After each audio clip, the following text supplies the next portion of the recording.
بسم اللہ الرحمن الرحیم۔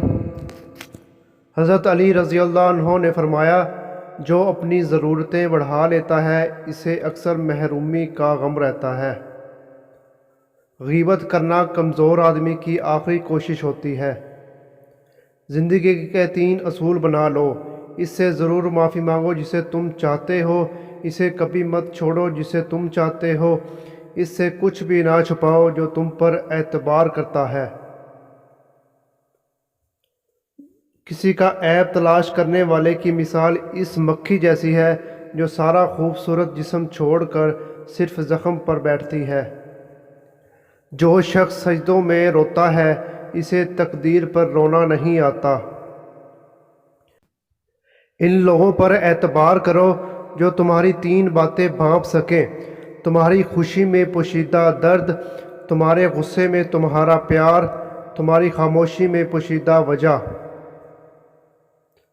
مجھے اس شخص پر تعجب ہوتا ہے جو روز دیکھتا ہے کہ اس کی سانسیں اور عمر کم ہو رہی ہے لیکن وہ موت کے لیے تیار ہی نہیں۔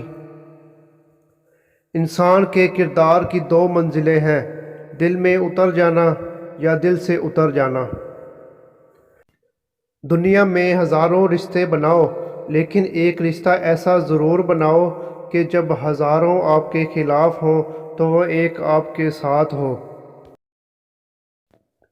دوست کو دولت کی نگاہ سے مت دیکھو کیونکہ وفا کرنے والے دوست اکثر غریب ہوتے ہیں۔ خدا کو ناراض کر کے لوگوں کو راضی نہ کرو کیونکہ لوگوں کے بدلے دوسرے لوگ مل سکتے ہیں مگر خدا کے بدلے کوئی دوسرا خدا نہیں مل سکتا۔ نامکمل علم فساد پیدا کرتا ہے۔ تمہارا بدترین دوست وہ ہے جو تمہیں غلط بات پر راضی کرے۔ اپنے دن کا آغاز صدقہ دینے سے شروع کرو، اس دن تمہاری کوئی دعا رد نہیں کی جائے گی۔ ہمیشہ سمجھوتا کرنا سیکھو، تھوڑا سا جھک جانا کسی رشتے کو ہمیشہ کے لیے توڑ دینے سے بہتر ہے۔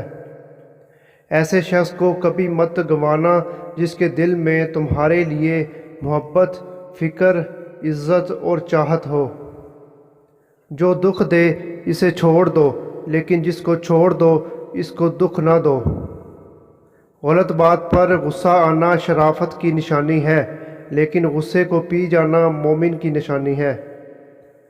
اگر رزق عقل دانش سے ملتا تو جانور اور بے وقوف زندہ ہی نہ رہتے۔ اسے اپنا کوئی راز مت بتاؤ جس کا کوئی راز تمہارے پاس نہ ہو۔ جب عقل کامل ہو جائے تو کلام کم ہو جاتا ہے۔